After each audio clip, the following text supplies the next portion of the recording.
साथियों नमस्कार, आप देखें न्यूज़ 9 सच तक। इस समय जनपद गाजीपुर के महान हस्ती के पास हम आकर रुके हुए हैं, जो कि विश्वनाथ भोजपुरी बिरहा के महान हस्ती कहा जाए विश्वनाथ कवि जी हैं। उनके शिष्य से हमारी मुलाकात हुई। आइए उनसे हम बात करते हैं और जानने का प्रयास करते हैं। हालांकि हर मुद्दे पे बात होगी, हर मुद्दे पे चर्चा होगी। जिस समय इसमें भोजपुरी बिरहा में बहुत उथल पुथल चल रहा है। सर, हमारे चैनल में आपका स्वागत है। बहुत बहुत धन्यवाद आपको, जो आप इतना दूर से चलकर हम गायक कलाकार केशव लाल यादव विश्वनाथ के शिष्य हैं, हमारे दरवाजे तक आप आए। दिल की गहराइयों से हम आप लोगों को बहुत बहुत धन्यवाद देता हूं।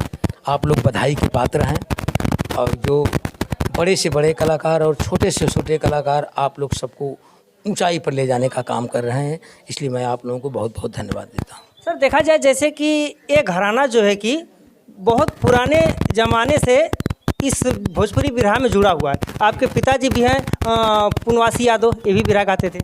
जी, हमारे पिताजी गणेश गुरु के अखाड़े से अच्छे गायक थे। हमारे पिताजी के ज़माने में एक सैदपुर फुलवारी के एक करिया गायक थे, बड़े नामी गायक थे। उनके जोड़ीदार थे हमारे पिता स्वर्गीय पुनवासी यादव जी, जिनकी तस्वीर लगी हुई है सामने इधर है। और उनके दूसरे नंबर के सुपुत्र हैं हम केशव लाल यादव, भोजपुरी बिरहा के गायक, और विश्वनाथ मंगल गुरु जी के शिष्य हैं हम। जैसे कि बहुत से चैनलों के माध्यम से हमने देखा कि जितना अधिक से अधिक मंच आप पकड़े हैं, आप कोई मंच को जो कि गिराने वाला कोई नहीं गायक मिला। हम बहुत से मंचों को देखें। ठीक है, देखिए, है गीत संगीत है। कहा गया है कि राग रसोइयाँ पागरी बनत बनत बन जाए। छोटे कलाकार कभी कभी बहुत अच्छा गा देते हैं, कभी कभी ऐसा भी देखा गया है कि बड़े बड़े कलाकार भी कहीं कहीं उखड़ जाते हैं, नहीं जम पाता है। तो ये है संगीत, कहीं जम जाती है, कहीं बिगड़ जाती है।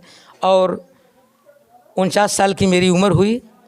इतनी उम्र में हमने कलकत्ता, आसाम, गुवाहाटी, धनबाद, झरिया, पूना और देहात में के तो कोई ज़िला छूटा नहीं है। और लगभग हर कलाकारों से जो मिलता है बिरहा होती ही है।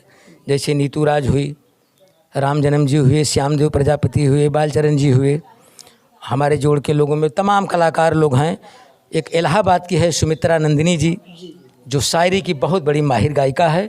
और ये मैं ज़रूर कहूँगा कि हर लेडियों में बिरहा की सुपरस्टार गायिका इस समय इलाहाबाद हंडिया तहसील सैदाबाद की रहने वाली, जो खेमराज मोछ वाले कवि जी गुरु जी की शिष्य हैं, सुमित्रा नंदिनी जी। हमारा भी दंगल एक बार सारनाथ में पन्ना प्रधान जी के यहाँ हुआ था। 10-11 बजे दिन में शुरू हुआ और 10-11 बजे रात तक हम लोगों का दंगल हुआ, जिसमें तमाम शायरियाँ हुई। तो ये मैं ज़रूर कहूँगा कि सुमित्रा नंदिनी जी का एक बिरहा में अलग छाप है। अपने बुजुर्गों की पुरानी धरोहर को आज भी वो गा रही है, जिसको अब हम आज के लोग भूल रहे हैं। शायरी का कहरा बंदिश, जबान बंद, डमरू बंद, कपाट बंद, नाल बंद, शीशा पलट, ककहरा, उल्टा सीधा ककहरा, उठत बैठत, तिरकट चौकड़ी, ये सब को आज भी नंदिनी जी गाती हैं। और नई आज की भी चीज़ें नंदिनी जी गाती हैं। नंदिनी के बिरहा से बड़ी हमारी तबीयत खुश होती है कि एक सभ्य गायिका है लेडीजों में, तो सुमित्रा नंदिनी जी हैं। इतना ज़रूर कहूँगा। और पहले के जितने कलाकार हैं देख लीजिए, उनके बिरहा में पूरी रात IAS PCS, जब परशुराम गुरु जी की, पंडित परशुराम बिरहा के सम्राट पितामह विश्वनाथ जी की बिरहा होती थी तो 9 बजे शुरू होती थी, तो सवेरे 8 बजे, 7 बजे, 9 बजे बिरहा बंद होती थी। और जितनी पब्लिक शाम को बैठी रहती थी, उतना पब्लिक बिरहा बंद होने तक बैठी रहती थी। आज नए कलाकार जो नाचने वाले हैं, एक बिरहा गा रहे हैं, पूरी बिरहा नहीं हो रही है, पब्लिक चली जा रही है, मैदान खाली हो जा रहा है, बुला रहे हैं कि भैया हाथ जोड़ रहा हूँ, एक बिरहा सुन के जाइए। लेकिन उन लोगों के ज़माने में वाह, क्या कहना था कि रात रात भर बिरहा होती थी, लेकिन आदमी उठने का नाम नहीं लेता।